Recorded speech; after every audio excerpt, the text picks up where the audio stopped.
Cranford. By Elizabeth Cleghorn Gaskell. Chapter 10. The Panic. I think a series of circumstances dated from Signor Brunoni's visit to Cranford, which seemed at the time connected in our minds with him, though I don't know that he had anything really to do with them. All at once all sorts of uncomfortable rumors got afloat in the town. There were 1 or 2 robberies, real bona fide robberies, men had up before the magistrates and committed for trial, and that seemed to make us all afraid of being robbed, and for a long time, at Miss Mattie's, I know, we used to make a regular expedition all round the kitchens and cellars every night, Miss Mattie leading the way, armed with the poker, I following with the hearth brush, and Martha carrying the shovel and fire irons with which to sound the alarm, and by the accidental hitting together of them she often frightened us so much that we bolted ourselves up, all 3 together, in the back kitchen, or storeroom, or wherever we happened to be, till, when our affright was over, we recollected ourselves and set out afresh with double valiance. By day we heard strange stories from the shopkeepers and cottagers, of carts that went about in the dead of night, drawn by horses shod with felt, and guarded by men in dark clothes, going round the town, no doubt in search of some unwatched house or some unfastened door. Miss Pole, who affected great bravery herself, was the principal person to collect and arrange these reports so as to make them assume their most fearful aspect. But we discovered that she had begged one of Mr. Hoggins's worn-out hats to hang up in her lobby, and we, at least I, had doubts as to whether she really would enjoy the little adventure of having her house broken into, as she protested she should. Miss Mattie made no secret of being an arrant coward, but she went regularly through her housekeeper's duty of inspection, only the hour for this became earlier and earlier, till at last we went the rounds at 6:30, and Miss Mattie adjourned to bed soon after 7, in order to get the night over the sooner. Cranford had so long piqued itself on being an honest and moral town that it had grown to fancy itself too genteel and well-bred to be otherwise, and felt the stain upon its character at this time doubly. But we comforted ourselves with the assurance which we gave to each other that the robberies could never have been committed by any Cranford person. It must have been a stranger or strangers who brought this disgrace upon the town, and occasioned as many precautions as if we were living among the Red Indians or the French. This last comparison of our nightly state of defense and fortification was made by Mrs. Forrester, whose father had served under General Burgoyne in the American War, and whose husband had fought the French in Spain. She indeed inclined to the idea that, in some way, the French were connected with the small thefts, which were ascertained facts, and the burglaries and highway robberies, which were rumors. She had been deeply impressed with the idea of French spies at some time in her life, and the notion could never be fairly eradicated, but sprang up again from time to time. And now her theory was this: the Cranford people respected themselves too much, and were too grateful to the aristocracy who were so kind as to live near the town, ever to disgrace their bringing up by being dishonest or immoral. Therefore, we must believe that the robbers were strangers. If strangers, why not foreigners? If foreigners, who so likely as the French? Signor Brunoni spoke broken English like a Frenchman, and, though he wore a turban like a Turk, Mrs. Forrester had seen a print of Madame de Stael with a turban on, and another of Mr. Denon in just such a dress as that in which the conjurer had made his appearance, showing clearly that the French, as well as the Turks, wore turbans. There could be no doubt Signor Brunoni was a Frenchman, a French spy come to discover the weak and undefended places of England, and doubtless he had his accomplices. For her part, she, Mrs. Forrester, had always had her own opinion of Miss Pole's adventure at the George Inn, seeing 2 men where only one was believed to be. French people had ways and means which, she was thankful to say, the English knew nothing about, and she had never felt quite easy in her mind about going to see that conjurer. It was rather too much like a forbidden thing, though the rector was there. In short, Mrs. Forrester grew more excited than we had ever known her before, and, being an officer's daughter and widow, we looked up to her opinion, of course. Really, I do not know how much was true or false in the reports which flew about like wildfire just at this time, but it seemed to me then that there was every reason to believe that at Marton, a small town about 8 miles from Cranford, houses and shops were entered by holes made in the walls, the bricks being silently carried away in the dead of the night, and all done so quietly that no sound was heard either in or out of the house. Miss Matty gave it up in despair when she heard of this. "What was the use," said she, "of locks and bolts, and bells to the windows, and going round the house every night? That last trick was fit for a conjurer." Now she did believe that Signor Brunoni was at the bottom of it. One afternoon, about 5 o'clock, we were startled by a hasty knock at the door. Miss Matty bade me run and tell Martha on no account to open the door till she, Miss Matty, had reconnoitered through the window, and she armed herself with a footstool to drop down on the head of the visitor, in case he should show a face covered with black crape, as he looked up in answer to her inquiry of who was there. But it was nobody but Miss Pole and Betty. The former came upstairs, carrying a little hand basket, and she was evidently in a state of great agitation. "Take care of that," said she to me, as I offered to relieve her of her basket. "It's my plate. I am sure there is a plan to rob my house tonight. I am come to throw myself on your hospitality, Miss Matty. Betty is going to sleep with her cousin at the George. I can sit up here all night if you will allow me, but my house is so far from any neighbors, and I don't believe we could be heard if we screamed ever so." "But," said Miss Matty, "what has alarmed you so much? Have you seen any men lurking about the house?" "Oh, yes," answered Miss Pole. "Two very bad-looking men have gone 3 times past the house, very slowly, and an Irish beggar woman came not half an hour ago, and all but forced herself in past Betty, saying her children were starving, and she must speak to the mistress. You see, she said mistress, though there was a hat hanging up in the hall, and it would have been more natural to have said master. But Betty shut the door in her face, and came up to me, and we got the spoons together, and sat in the parlor window watching till we saw Thomas Jones going from his work, when we called to him and asked him to take care of us into the town. We might have triumphed over Miss Pole, who had professed such bravery until she was frightened, but we were too glad to perceive that she shared in the weaknesses of humanity to exult over her, and I gave up my room to her very willingly, and shared Miss Matty's bed for the night. But before we retired, the two ladies rummaged up, out of the recesses of their memory, such horrid stories of robbery and murder that I quite quaked in my shoes. Miss Pole was evidently anxious to prove that such terrible events had occurred within her experience that she was justified in her sudden panic, and Miss Matty did not like to be outdone, and capped every story with one yet more horrible, till it reminded me oddly enough, of an old story I had read somewhere, of a nightingale and a musician, who strove one against the other which could produce the most admirable music, till poor Philomel dropped down dead. One of the stories that haunted me for a long time afterwards was of a girl who was left in charge of a great house in Cumberland on some particular fair day, when the other servants all went off to the gaieties. The family were away in London, and a peddler came by, and asked to leave his large and heavy pack in the kitchen, saying he would call for it again at night, and the girl, a gamekeeper's daughter, roaming about in search of amusement, chanced to hit upon a gun hanging up in the hall, and took it down to look at the chasing, and it went off through the open kitchen door, hit the pack, and a slow dark thread of blood came oozing out.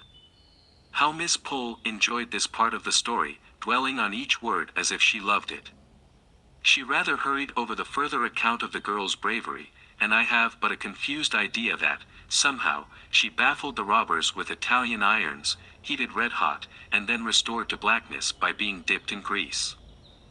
We parted for the night with an awe-stricken wonder as to what we should hear of in the morning, and, on my part, with a vehement desire for the night to be over and gone, I was so afraid lest the robbers should have seen, from some dark lurking place, that Miss Pole had carried off her plate, and thus have a double motive for attacking our house. But until Lady Glenmire came to call next day we heard of nothing unusual. The kitchen fire irons were in exactly the same position against the back door as when Martha and I had skillfully piled them up, like spillikins, ready to fall with an awful clatter if only a cat had touched the outside panels. I had wondered what we should all do if thus awakened and alarmed, and had proposed to Miss Matty that we should cover up our faces under the bedclothes so that there should be no danger of the robbers thinking that we could identify them, but Miss Matty, who was trembling very much, scouted this idea, and said we owed it to society to apprehend them, and that she should certainly do her best to lay hold of them and lock them up in the garret till morning. When Lady Glenmire came, we almost felt jealous of her. Mrs. Jameson's house had really been attacked. At least there were men's footsteps to be seen on the flower borders, underneath the kitchen windows, where nay men should be, and Carlo had barked all through the night as if strangers were abroad. Lady Glenmire, after waiting and listening for some time in the drawing-room, had proposed to Mrs. Jameson that they should go to bed, but that lady said she should not feel comfortable unless she sat up and watched, and, accordingly, she packed herself warmly up on the sofa, where she was found by the housemaid, when she came into the room at 6 o'clock, fast asleep, but Lady Glenmire went to bed, and kept awake all night. Lady Glenmire, after waiting and listening for some time in the drawing-room, had proposed to Mrs. Jameson that they should go to bed, but that when Miss Pole heard of this, she nodded her head in great satisfaction. She had been sure we should hear of something happening in Cranford that night, and we had heard. It was clear enough they had first proposed to attack her house, but when they saw that she and Betty were on their guard, and had carried off the plate, they had changed their tactics and gone to Mrs. Jameson's, and no one knew what might have happened if Carlo had not barked, like a good dog as he was. Poor Carlo! His barking days were nearly over. Whether the gang who infested the neighborhood were afraid of him, or whether they were revengeful enough, for the way in which he had baffled them on the night in question, to poison him, or whether, as some among the more uneducated people thought, he died of apoplexy, brought on by too much feeding and too little exercise, at any rate, it is certain that, 2 days after this eventful night, Carlo was found dead, with his poor legs stretched out stiff in the attitude of running, as if by such unusual exertion he could escape the sure pursuer, death. We were all sorry for Carlo, the old familiar friend who had snapped at us for so many years, and the mysterious mode of his death made us very uncomfortable. Could Signor Brunoni be at the bottom of this? He had apparently killed a canary with only a word of command. His will seemed of deadly force. Who knew but what he might yet be lingering in the neighborhood willing all sorts of awful things? We whispered these fancies among ourselves in the evenings, but in the mornings our courage came back with the daylight, and in a week's time we had got over the shock of Carlo's death, all but Mrs. Jameson. She, poor thing, felt it as she had felt no event since her husband's death. Indeed, Miss Pole said, that as the Honorable Mr. Jameson drank a good deal, and occasioned her much uneasiness, it was possible that Carlo's death might be the greater affliction. But there was always a tinge of cynicism in Miss Pole's remarks. However, one thing was clear and certain, it was necessary for Mrs. Jameson to have some change of scene, and Mr. Mulliner was very impressive on this point, shaking his head whenever we inquired after his mistress, and speaking of her loss of appetite and bad nights very ominously, and with justice too, for if she had two characteristics in her natural state of health they were a facility of eating and sleeping. If she could neither eat nor sleep, she must be indeed out of spirits and out of health. Lady Glenmire, who had evidently taken very kindly to Cranford, did not like the idea of Mrs. Jameson's going to Cheltenham, and more than once insinuated pretty plainly that it was Mr. Mulliner's doing, who had been much alarmed on the occasion of the house being attacked, and since had said, more than once, that he felt it a very responsible charge to have to defend so many women. Be that as it might, Mrs. Jameson went to Cheltenham, escorted by Mr. Mulliner, and Lady Glenmire remained in possession of the house, her ostensible office being to take care that the maid-servants did not pick up followers. She made a very pleasant-looking dragon, and, as soon as it was arranged for her stay in Cranford, she found out that Mrs. Jameson's visit to Cheltenham was just the best thing in the world. She had let her house in Edinburgh, and was for the time houseless, so the charge of her sister-in-law's comfortable abode was very convenient and acceptable. Miss Pole was very much inclined to install herself as a heroine, because of the decided steps she had taken in flying from the 2 men and 1 woman, whom she entitled that murderous gang. She described their appearance in glowing colors, and I noticed that every time she went over the story some fresh trait of villainy was added to their appearance. One was tall. He grew to be gigantic in height before we had done with him. He of course had black hair, and by it hung in elf locks over his forehead and down his back. The other was short and broad, and a hump sprouted out on his shoulder before we heard the last of him. He had red hair, which deepened into carroty, and she was almost sure he had a cast in the eye, a decided squint. As for the woman, her eyes glared, and she was masculine-looking, a perfect virago, most probably a man dressed in woman's clothes. Afterwards, we heard of a beard on her chin, and a manly voice and a stride. If Miss Pole was delighted to recount the events of that afternoon to all inquirers, others were not so proud of their adventures in the robbery line. Mr. Hoggins, the surgeon, had been attacked at his own door by two ruffians, who were concealed in the shadow of the porch, and so effectually silenced him that he was robbed in the interval between ringing his bell and the servants answering it. Miss Pole was sure it would turn out that this robbery had been committed by her men, and went the very day she heard the report to have her teeth examined, and to question Mr. Hoggins. She came to us afterwards, so we heard what she had heard, straight and direct from the source, while we were yet in the excitement and flutter of the agitation caused by the first intelligence, for the event had only occurred the night before. "Well," said Miss Pole, sitting down with the decision of a person who has made up her mind as to the nature of life and the world, and such people never tread lightly, or seat themselves without a bump, "well, Miss Matty, men will be men.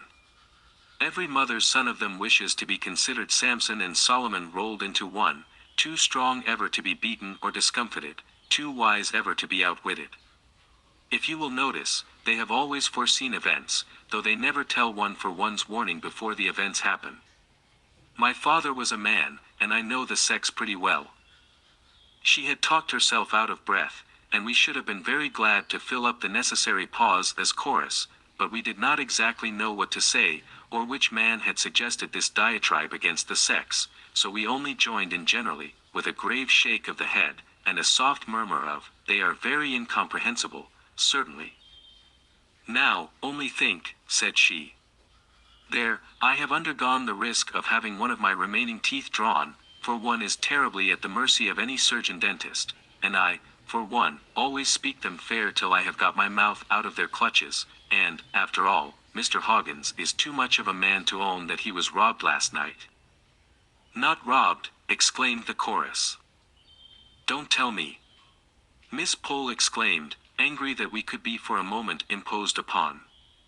"I believe he was robbed, just as Betty told me, and he is ashamed to own it, and, to be sure, it was very silly of him to be robbed just at his own door. I dare say he feels that such a thing won't raise him in the eyes of Cranford society, and is anxious to conceal it, but he need not have tried to impose upon me, by saying I must have heard an exaggerated account of some petty theft of a neck of mutton, which, it seems, was stolen out of the safe in his yard last week. He had the impertinence to add, he believed that that was taken by the cat. I have no doubt, if I could get at the bottom of it, it was that Irishman dressed up in woman's clothes, who came spying about my house, with the story about the starving children.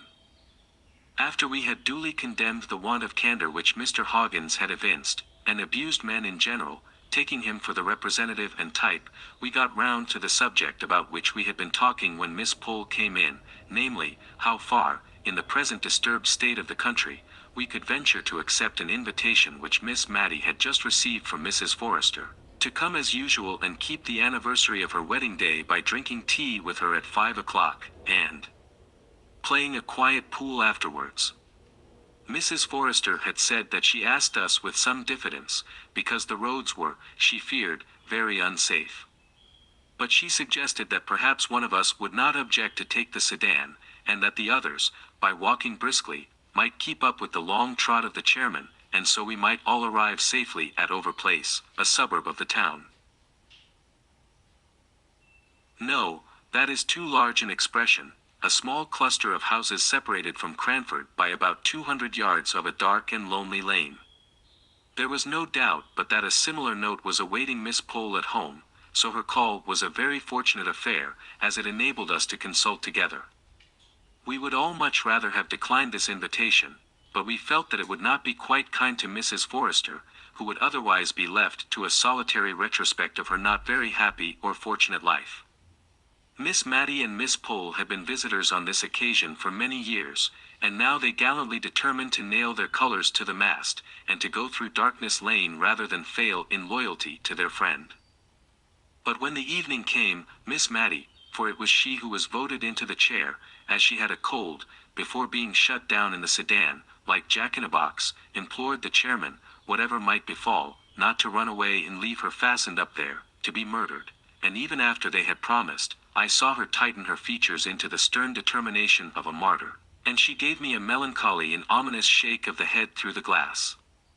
However, we got there safely, only rather out of breath, for it was who could trot hardest through Darkness Lane, and I am afraid poor Miss Matty was sadly jolted. Mrs. Forrester had made extra preparations, in acknowledgment of our exertion in coming to see her through such dangers. The usual forms of genteel ignorance as to what her servants might send up were all gone through, and harmony and preference seemed likely to be the order of the evening, but for an interesting conversation that began I don't know how, but which had relation, of course, to the robbers who infested the neighborhood of Cranford. Having braved the dangers of Darkness Lane, and thus having a little stock of reputation for courage to fall back upon, and also, I dare say, desirous of proving ourselves superior to men, videlicet. Mr. Hoggins, in the article of candor, we began to relate our individual fears, and the private precautions we each of us took. I owned that my pet apprehension was eyes looking at me, and watching me, glittering out from some dull, flat, wooden surface, and that if I dared to go up to my looking-glass when I was panic-stricken, I should certainly turn it round, with its back towards me, for fear of seeing eyes behind me looking out of the darkness. I saw Miss Matty nerving herself up for a confession, and at last out it came. She owned that, ever since she had been a girl, she had dreaded being caught by her last leg, just as she was getting into bed, by some one concealed under it. She said, when she was younger and more active, she used to take a flying leap from a distance, and so bring both her legs up safely into bed at once, but that this had always annoyed Deborah, who piqued herself upon getting into bed gracefully, and she had given it up in consequence. But now the old terror would often come over her, especially since Miss Pole's house had been attacked. We had got quite to believe in the fact of the attack having taken place, and yet it was very unpleasant to think of looking under a bed, and seeing a man concealed, with a great, fierce face staring out at you. So she had bethought herself of something. Perhaps I had noticed that she had told Martha to buy her a penny ball, such as children play with, and now she rolled this ball under the bed every night. If it came out on the other side, well and good. If not, she always took care to have her hand on the bell rope, and meant to call out John and Harry, just as if she expected men servants to answer her ring. We all applauded this ingenious contrivance, and Miss Matty sank back into satisfied silence, with a look at Mrs. Forrester as if to ask for her private weakness. Mrs. Forrester looked askance at Miss Pole, and tried to change the subject a little by telling us that she had borrowed a boy from one of the neighboring cottages and promised his parents 100 of coals at Christmas, and his supper every evening, for the loan of him at nights. She had instructed him in his possible duties when he first came, and, finding him sensible, she had given him the Major's sword. The Major was her late husband, and desired him to put it very carefully behind his pillow at night, turning the edge towards the head of the pillow. He was a sharp lad, she was sure, for, spying out the Major's cocked hat, he had said, if he might have that to wear, he was sure he could frighten 2 Englishmen, or 4 Frenchmen any day. But she had impressed upon him anew that he was to lose no time in putting on hats or anything else, but, if he heard any noise, he was to run at it with his drawn sword. On my suggesting that some accident might occur from such slaughterous and indiscriminate directions, and that he might rush on Jenny getting up to wash, and have spitted her before he had discovered that she was not a Frenchman, Mrs. Forrester said she did not think that that was likely, for he was a very sound sleeper, and generally had to be well shaken or cold-pigged in a morning before they could rouse him. She sometimes thought such dead sleep must be owing to the hearty suppers the poor lad ate, for he was half-starved at home, and she told Jenny to see that he got a good meal at night. Still, this was no confession of Mrs. Forrester's peculiar timidity, and we urged her to tell us what she thought would frighten her more than anything. She paused, and stirred the fire, and snuffed the candles, and then she said, in a sounding whisper, "Ghosts."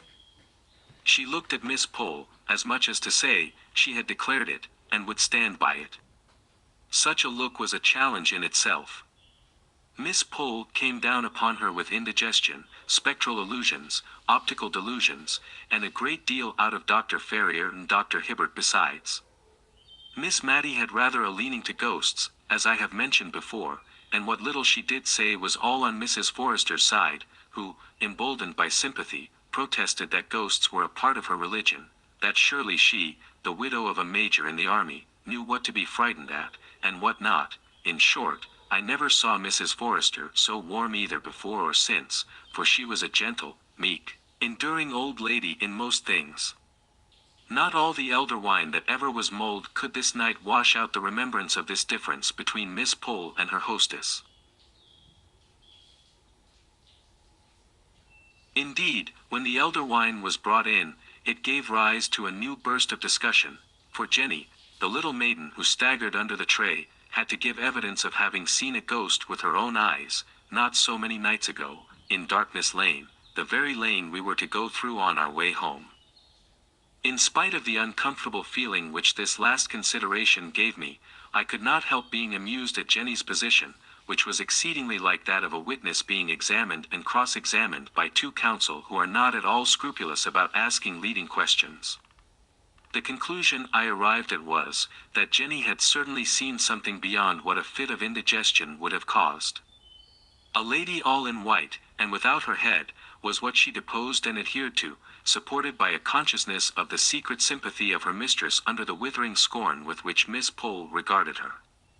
And not only she, but many others, had seen this headless lady, who sat by the roadside wringing her hands as in deep grief.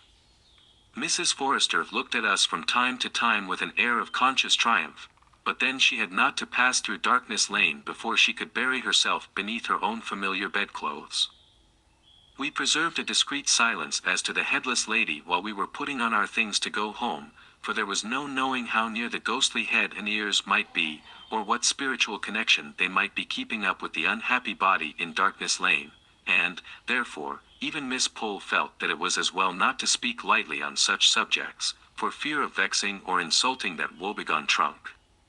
At least, so I conjecture, for, instead of the busy clatter usual in the operation, we tied on our cloaks as sadly as mutes at a funeral. Miss Matty drew the curtains round the windows of the chair to shut out disagreeable sights, and the men, either because they were in spirits that their labors were so nearly ended, or because they were going downhill, set off at such a round and merry pace, that it was all Miss Pole and I could do to keep up with them. She had breath for nothing beyond an imploring, "Don't leave me," uttered as she clutched my arms so tightly that I could not have quitted her, ghost or no ghost. What a relief it was when the men, weary of their burden and their quick trot, stopped just where Headingley Causeway branches off from Darkness Lane. Miss Pole unloosed me and caught at one of the men. Could not you take Miss Matty round by Headingley Causeway? The pavement in Darkness Lane jolts so, and she is not very strong." A smothered voice was heard from the inside of the chair. "Oh! Pray go on. What is the matter? What is the matter? I will give you 6 pence more to go on very fast, pray don't stop here." "And I'll give you a shilling," said Miss Pole, with tremulous dignity, "if you'll go by Headingley Causeway."